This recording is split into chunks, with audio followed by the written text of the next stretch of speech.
India alliance का PM face कौन होगा, इस बात को लेकर सोशल मीडिया और मीडिया में तमाम तरह की चर्चाएं हैं। जी हां, क्योंकि अभी तक कोई बात साफ होती नजर नहीं आ रही है। धीरे धीरे जैसे जैसे दिन बीत रहे हैं वैसे वैसे लोकसभा चुनाव भी नजदीक आ रहे हैं। तारीखों का ऐलान जल्द ही हो सकता है, लेकिन बीजेपी एनडीए दल लगातार अपनी तैयारियां तेज किए हुए है। लेकिन इंडिया अलायंस भी सीट शेयरिंग से लेकर पीएम फेस को लेकर तमाम सवालों से घिरी हुई है। सर्वे निकलकर सामने आ रहे हैं जिसमें ये दावा किया जा रहा है कि अगर राहुल गांधी ही पीएम फेस रहेंगे तो पीएम मोदी को चुनौती दे देंगे।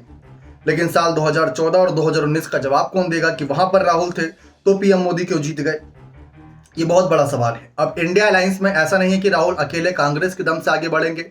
जहां पर उनसे ही बड़े कई चेहरे, उनसे बड़े भी कई महारथी जिन्होंने राजनीतिक मंच पर अपने आप को साबित भी किया है कई मौकों पर। तो ऐसे में सवाल आता है कि भाई अगर राहुल गांधी ही मान लेते हैं पीएम फेस होते हैं तो क्या इंडिया दल उनके नाम पर सहमति जताएगा? ये सवाल बनता है क्योंकि जब मल्लिकार्जुन खड़गे के नाम आगे करने की बात ममता और केजरीवाल ने की तो नीतीश और राहुल और सोनिया गांधी चुप्पी साध गए। लेकिन अब हम कहते हैं कि मान लेते हैं राहुल गांधी को पीएम फेस घोषित किया जाता है इंडिया दल का, तो क्या इंडिया दल के नेता मानेंगे? क्या अरविंद केजरीवाल राहुल गांधी के नेतृत्व में चुनाव लड़ना पसंद करेंगे? क्या ममता बनर्जी राहुल गांधी जो उम्र में थोड़े कह सकते हैं और कहीं ना कहीं राजनीतिक एक्सपीरियंस दोनों में ही कम नजर आते हैं, तो वह भी एक सवाल खड़ा होता है।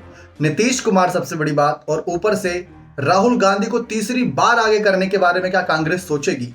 ये बहुत बड़ा सवाल है। तो ये बात साफ है कि अगर राहुल गांधी को पीएम फेस के तौर से अभी से ही कांग्रेस प्रोजेक्ट करना शुरू कर देगी तो नुकसान हो सकता है। इंडिया दल के कई साथी नाराज हो सकते हैं।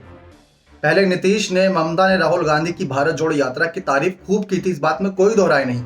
सबने अपने अपने तरीके से राहुल गांधी को शुभकामनाएं दी थी, बधाई दी थी भारत जोड़ो यात्रा कामयाबी को लेकर। लेकिन बात पीएम फेस की है और 28 पार्टियां एक चेहरे पर सहमत हो जाए ये बहुत मुश्किल है। लेकिन जब मल्लिकार्जुन खड़गे का नाम आगे किया गया तो तर्क संगत था। उसके पीछे की वजह भी बताई, कहा कि दलित चेहरा है, दलित प्रधानमंत्री अभी तक देश को नहीं मिला, आदिवासी महिला मिल गई राष्ट्रपति पद पर, तो क्यों ना हम दलित चेहरे को आगे करें। हो सकता है देश की जनता का मन बदल जाए इसको फैसले को सुनकर। परिवारवाद भी नहीं लगेगा और एक अच्छा खासा नेता जिसको 50 साल का राजनीतिक एक्सपीरियंस है वो मिल जाएगा देश की जनता को।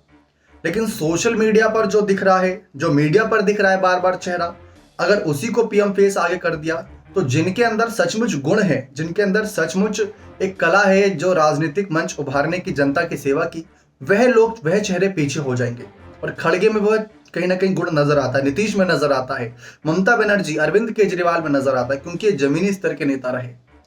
अब आप खुद तय करें कि क्या राहुल को पीएम फेस घोषित करना इंडिया दल के लिए सही रहेगा, या मल्लिकार्जुन खड़गे के नाम पर मोहर लगा दें, या फिर हर बार की तरह जैसा होता है बिना चेहरे के चुनावी मैदान में उतरें और देखा जाएगा बाद में जीत के बाद कि कौन बनेगा पीएम। तो ये अपने आप में ही बड़ा सवाल रहेगा। बने रहे चैनल के साथ, बहुत बहुत धन्यवाद।